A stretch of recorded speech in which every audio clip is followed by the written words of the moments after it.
Hey everyone, it's Lexie. So in today's video, I'll be sharing with you all the books that I ended up reading in April and the books that I plan in reading in May. So as you can see, I'm in a new filming location. We ended up moving the beginning of April, so this is my first video that you guys will see that is in my new filming location. This is my office area. But yeah, I really like it. I'll do like a little house tour later this month.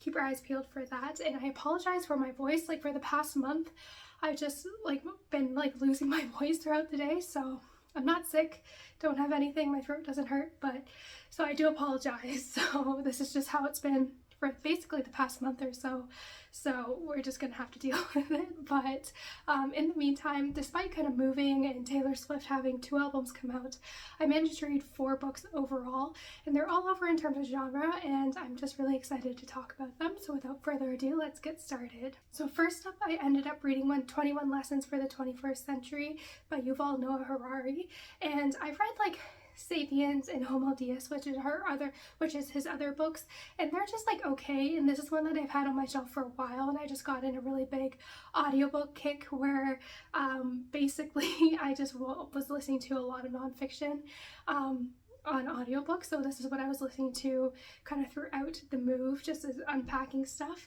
and this one was just okay. I gave it a 2 out of 5 stars. I thought it was just, fine. There was some interesting things, but nothing really profound or anything like that. So I didn't find it to be really exciting, and this is actually one that it will be in my unhaul that you'll see next week. So keep your eyes peeled for that. But this was one that I just found to be very disappointing. I've even come to realize that I didn't really enjoy Sapiens that much either. So it's just been a little bit weird, but it's okay. Yeah, it was just fine. I'm happy this one is finally off my TBR though, because I've had it on my shelf for a while. But I don't think I'll be picking up any of his other books in the future, because like I said, it wasn't that profound or interesting. So next up, I ended up kind of marathoning this series, and I didn't expect to like it that much, but I first read Emily Wilde's Encyclopaedia of Faeries, and then the sequel, which is The Map of the Otherlands by Heather Fawcett, and I really like these. This is one that I've been seeing on YouTube for a while, and I just wanted to get my hands on it, so we went to the bookstore and I saw the first one. I really enjoyed it, and then so I had to pick up the second one and read it immediately, so I kind of marathoned the 2 books that are currently out. That this takes place in the early 1900s, where we follow Emily Wilde, who is a professor and she studies fairies. So in this first book, she's writing an encyclopedia, and she wants to kind of finish it, so she has to go to this far off land has really brutal winters to study this last kind of fairy species that are over there. But to her lack of amusement, basically, her very kind of charming, charismatic co-worker comes with her, and it kind of goes from there. This is has been classified as romantasy, but I don't think it really is. I think it is, in terms of the spice level, it is a bell pepper compared to a habanero, which I would say would be more, or the ghost pepper, which I feel would be akatar, or any of the other kind of very intense romantasies. But I think this one is just very cute. I think this I feel like this is Spiderwick for adults. I was a very big Spiderwick kid, and this kind of reminded me of that, where the kind of fey creatures have a lot of teeth to them, and they're just a little bit more darker, a little bit more ugly, a little bit more scary, and I really liked that. I think I enjoyed the second installment a little bit more, but I gave both of them 4 out of 5 stars. I feel like this is just a very fun, kind of cozy fantasy that has a really good fantastical plot to it as well. I felt like it was really fun to kind of go in this world where it's kind of our world, but with integrated fae, kind of how Spiderwick is. So despite kind of having a very less spicy romance plot, I really enjoyed it. I really love the characters, and I definitely want to continue on with this series. So like I said, I even committed to buying these 2 books against my book buying ban, because that's how much I liked it. So yeah, definitely I think this book deserves all the hype it's been getting. It was a lot of fun, really great fantastical plots interwoven into this cozy fantasy with a slight romance storyline as well. I really loved all the characters and seeing kind of their growth in the second one as well. So definitely one I will be very excited to pick up the new book that comes out next year. Next, this is a book that I ended up picking up from the library that I literally finished within just like a little bit over a day. Like, I could not put it down, and it was Funny Story by Emily Henry. I've definitely liked Emily Henry's books kind of from Happy Place onward. I think Happy Place was definitely my favorite, but this is a very close second. So it follows two people whose girlfriend and fiance have been childhood friends, and they decide to kind of be together to throw off the marriage and just to be with each other. And so the two people that were kind of left in this relationship decide that they're gonna fake dating, and it kind of goes off from there. I really enjoyed it. I had like her other books were a lot of hit or miss with me in terms of beach read, book lovers, like people we meet on vacation. I definitely loved kind of her more earlier work, and this one I really enjoyed as well. It was very humorous. I really liked the characters. I really believed in the romance. I didn't find the characters overly annoying or anything like that, which was really good. And yeah, it was just a lot of fun. It was like slightly predictable, and I feel like a lot of Emily Henry's book have like more dark subject matter. I felt like this one wasn't as bad as some of the other ones, so I think that's why I tend to like it more. It's a little bit more lighthearted, but still has really good, you can really feel that chemistry between the characters. I really enjoyed it. So yeah, definitely really love this one. I gave it a 4 out of 5 stars. Like I said, I very much enjoyed it.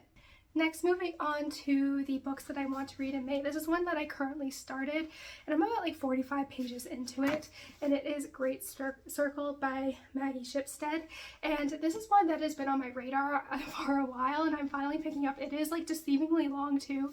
It is like almost 650 pages, so this might take me a little bit to get through. But basically this is a historical fiction that has a like present day and kind of historical dual storyline. So in the beginning of the book, we kind of follow two women. One who was in the early 1900s, who was a very famous female pilot who ended up disappearing. And then we also follow in our present day storyline an actress who is playing this pilot in a movie. And I guess there's a lot of like parallels and interweaving between the two storylines. But I've heard really like a lot of people really like this as a really well-respected historical fiction.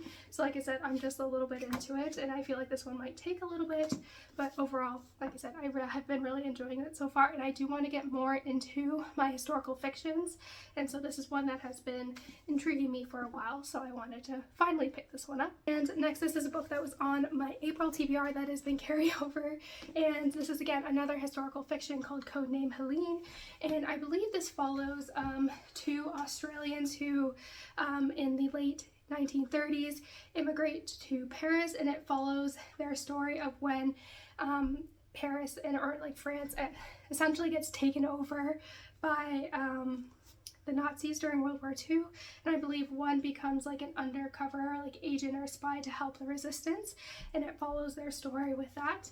So again, like I said, I've been wanting to get into more historical fictions, and Great Circle is a little bit different because I tend to read a little bit more World War II historical fiction. I do apologize for my voice.